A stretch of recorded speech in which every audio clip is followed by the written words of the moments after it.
هلا وشلونكم؟ أتمنى توصلكم الريحة والطعم من هذا البوست.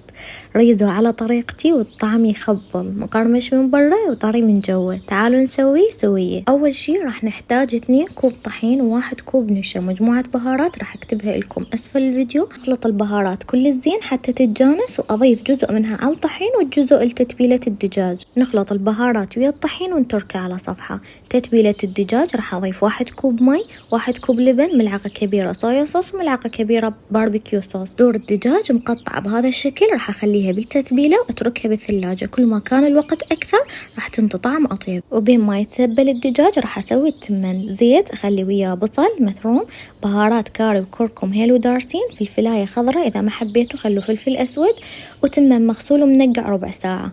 بعد ما ينشف المي مالته أتركه على صفحة وأخليه يتهدر. نرجع للدجاج، راح أغمسه بخليط الطحين وأسويه بهاي الطريقة. بعدها أرجعه بنفس الصوص مال تتبيله، وهم أسويه بالطحين حتى ينطي قرمشة وشكل حلو. ضروري أضغط بإيدي على قطعة الدجاج حتى القرمشة تكون ثابتة.